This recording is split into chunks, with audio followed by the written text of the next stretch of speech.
Atley. Hey, congratulations for Silo series on Apple TV Plus. Thank you. So tell us, how were you brought on board to this project? I mean, this is quite a series. Um, well, the simple answer is my previous relationship with director Morton Tildum, who directed the first three episodes. Uh, we did a series, another Apple series, a couple of years back called Defending Jacob. And so when it came time to do Silo, basically Morton, you know, wanted to work together again and thought I would be the right fit for the project. And it took a bit of sort of maneuvering, but in the end, we were able to make it work for everyone. It certainly did, but I want to know is like what was your approach towards a series like this to set the tone and mood for the series? Because I know the series is like underground and dark Mhm. and damp and cavernous. So what was your approach? Well, I was immediately struck by sort of the kind of some extreme kind of juxtapositions, if you will. I mean, one is like, you're underground, and I can't imagine anything being more claustrophobic than living in a silo down in the ground. And so it seems to me to be a very lonely, kind of insulated life.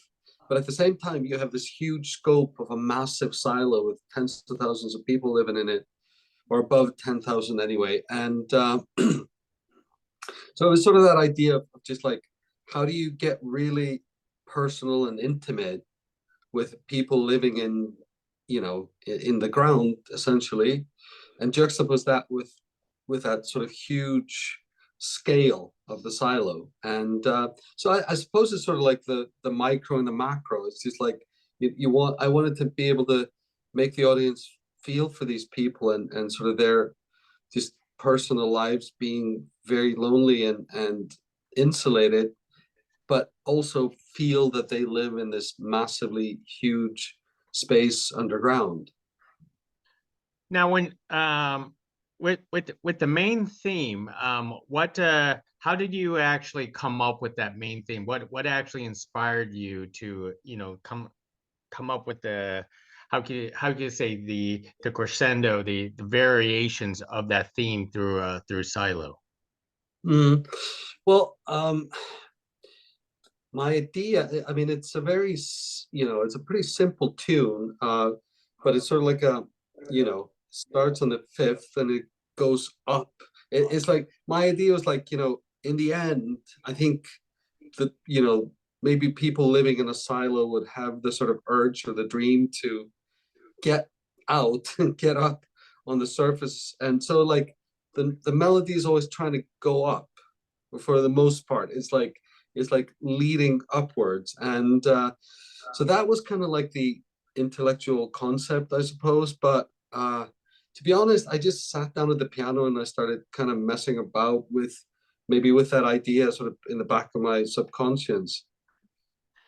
Now, you're originally from Iceland. Was there a lot of Icelandic influences into something for Silo? Well, I think that, you know, there's probably always a bit of Icelandic influence in everything I do. But I think in a funny way, you know, growing up in Northern Iceland was kind of a good sort of background for writing music, for being, in a dark place and sort of shut off from the world a little bit. Because, especially when I was growing up in the north of Iceland, it felt really isolated. And I must say, I kind of had this feeling of claustrophobia oftentimes when I was just growing up as a kid. So, it's kind of half jokingly I say that, I was uniquely prepared to do music for Silo just from growing up in Iceland. That is true. I can't imagine the music from Silo could be easily played in the background if you're traveling through Iceland in certain ways.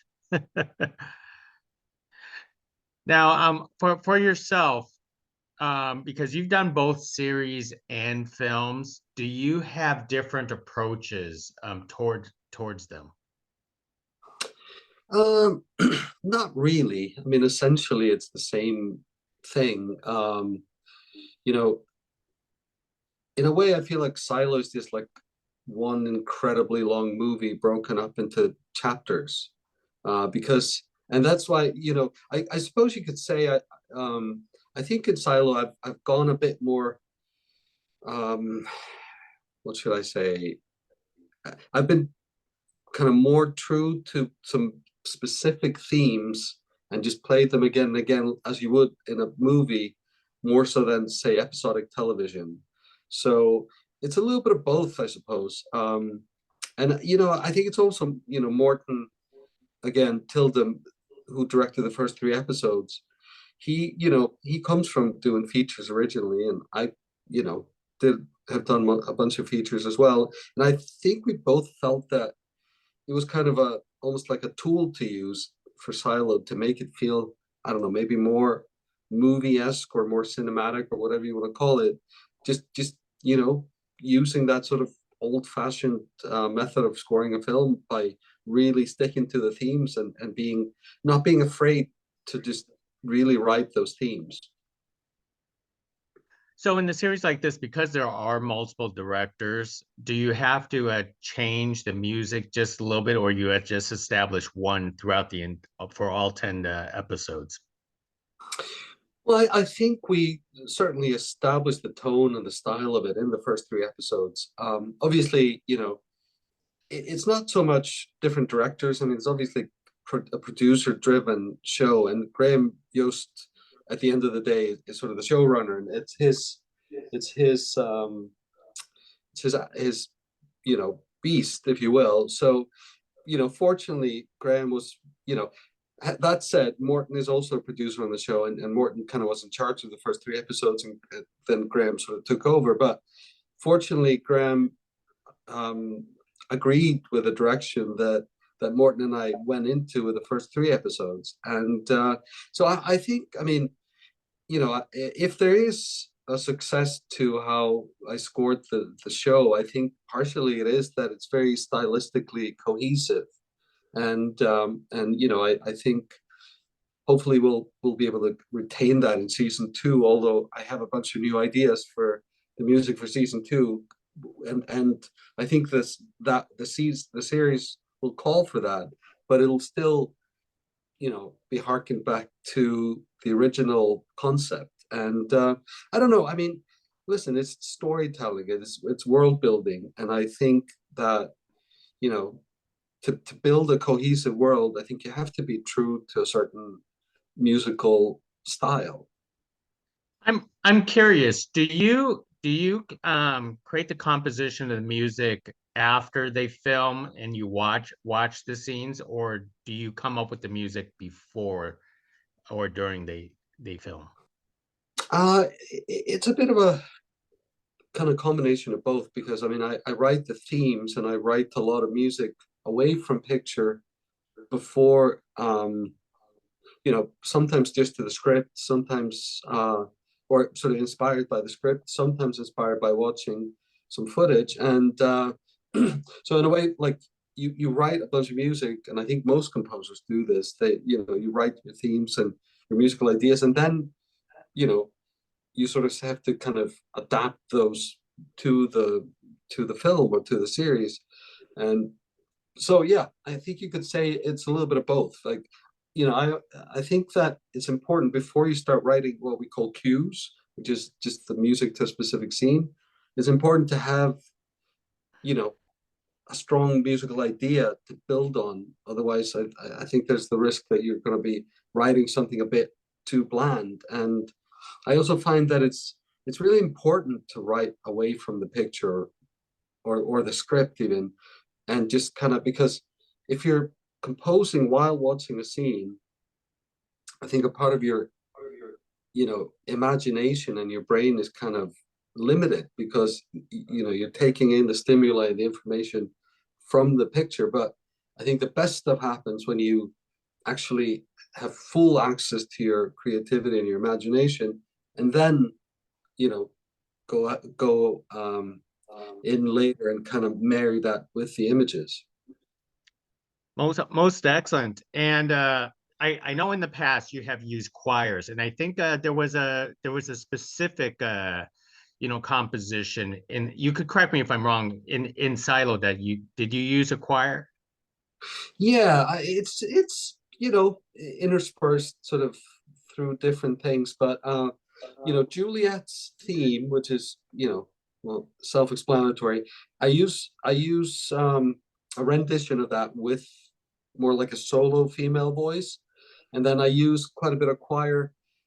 I use it quite a bit when sort of the bigger, more dramatic sort of, I don't know, kind of, yeah, like when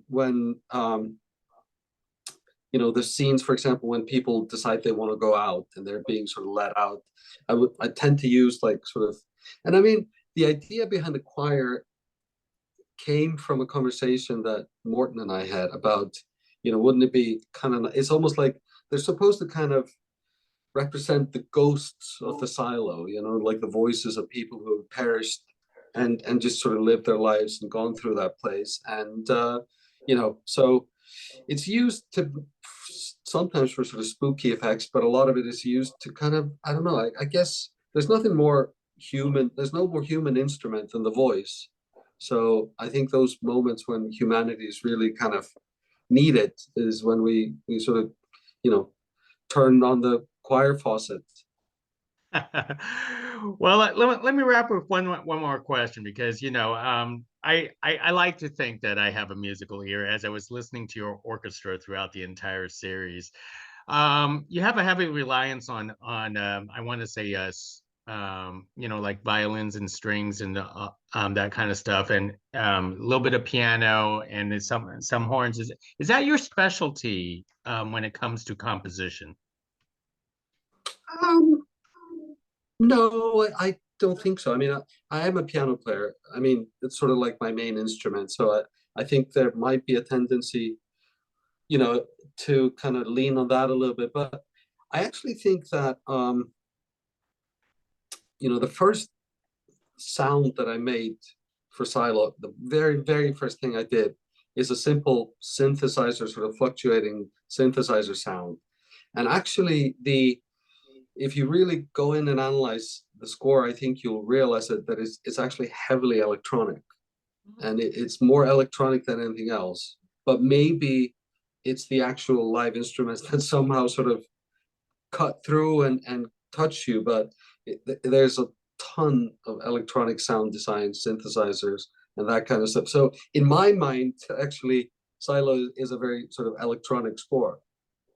Wow, that is interesting. I'll have to re-listen to Silo and lit carefully listen for that electronic sound of yours. So, hey, thank you very much for carrying this conversation. This is very insightful. A lot of people will enjoy it, and they your music surely captured the mood and tone of that that claustrophobia, that the hopeness of Silo. Thank you so much. I appreciate that. Thank you.